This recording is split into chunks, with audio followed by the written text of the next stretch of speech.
اب جماعت صحابہ، ذرا دل تھام کر بیٹھو، جماعت صحابہ جن کی برکت سے کتاب اللہ اور سنت رسول اللہ ملی، جو اسلام کی تیسری جڑ ہیں، ان کے بارے میں بھی 4 باتیں بنیادی اور عقیدے کی یاد رکھ لو اور اپنی زبان سے کہہ لو۔ پہلا عقیدہ صحابہ کے بارے میں، ہر صحابی پکا مومن اور جنتی ہے۔ ان کے مومن ہونے کی گواہی بھی قرآن نے اور حضور نے دے دی ہے، اور ان کے جنتی ہونے کی گواہی بھی قرآن نے اور حضور نے دے دی ہے۔ ہر صحابی سب صحابہ، ایک بات۔ دوسری بات عقیدے کی صحابہ کے بارے میں، تمام صحابہ سچے اور عادل ہیں۔ تمام صحابہ، حضور علیہ السلام نے فرمایا الصحابۃ کلہم عدول۔ مشکات میں تو نہیں پڑھا، دورے میں پڑھو گے، دورے کے طلباء پڑھو گے کہ جب حدیثیں آئیں گی تو کئی حدیث کی سند کے راویوں پر بحث ہو جائے گی کہ یہ راوی سچا ہے یا نہیں، یہ کتنا سچا تھا، یہ دیانتدار تھا یا امانت دار تھا کہ نہیں تھا۔ ہر روایت پر کلام، ہر راوی پر کلام محدثین نے کیا ہے، مگر صحابی پر کہیں کوئی کلام نہیں کرتا کہ یہ صحابی سچا تھا یا نہیں تھا، کیونکہ ان کے بارے میں طے ہے کہ سارے صحابہ سچے ہیں۔ سند کے ہر راوی پر بات ہو سکتی ہے، ہر ایک پر جرح ہو سکتی ہے، مگر سند کے آخری راوی صحابی پر کوئی بات نہیں ہو سکتی۔ صحابہ تمام کے تمام عادل ہیں۔ کتنی باتیں ہو گئی؟ 2۔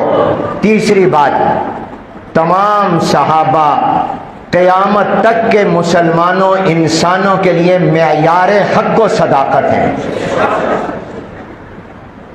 جس کا بھی ایمان صحابہ کی طرح ہوگا، جن کے عقیدے صحابہ کے عقیدوں کی طرح ہوں گے، اعمال عبادتیں صحابہ کے اعمال کی طرح ہوں گے، وہ معتبر ہوں گے، ورنہ نہیں۔ قرآن میں اللہ نے کہا فَإِنْ آمَنُوا بِمِثْلِ مَا آمَنْتُمْ بِهِ فَقَدِ اهْتَدَوْا۔ اور حضور کے زمانے میں 2 جماعتیں تھیں، مخلصین مومنین کی، منافقین کی۔ منافقین کو اللہ نے کیا فرمایا؟ آمنو کما آمن الناس۔ او منافقو ایسے ایمان لاؤ گے جیسے ابو بکر لائے ہیں تب معتبر ہوگا، ورنہ نہیں۔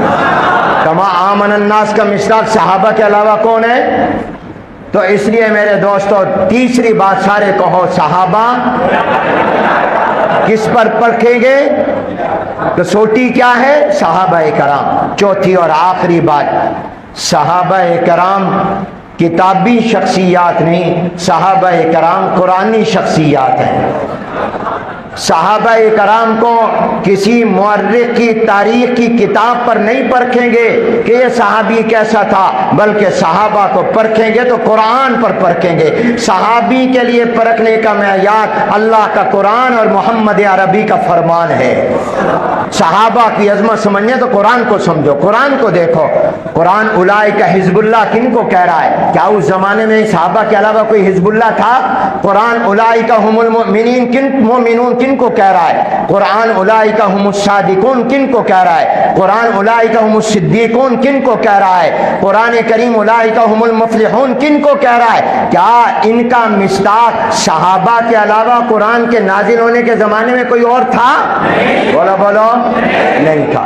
اور جن کو انہوں نے صحابی کہہ دیا وہ صحابی ہے، جن کو تابعین نے صحابی مان لیا، کوئی مانے نہ مانے وہ صحابی ہے۔ یاد رکھو، ابو بکر تو ہے ہی، عمر عثمان علی ہیں ہی، امیر معاویہ بھی صحابی ہیں، ابو سفیان بھی صحابی ہیں، عمر بن عاص بھی صحابی ہیں۔ یہ تمام صحابی ہیں کیونکہ ان کو صحابی تابعین نے مان لیا، جن کو حضور نے فرمایا میرے صحابہ کے بعد یہ بہترین لوگ ہیں۔ تو اس لیے 4 باتیں صحابہ کے بارے میں زبان سے دوبارہ دوہرا لو۔ نمبر 1، ہر صحابی مومن جنتی۔ نمبر 2، تمام صحابہ سچے اور عادل۔ نمبر 3، صحابہ معیار حق و صداقت۔ نمبر 4، صحابہ قرآن کی شخصیات ہیں،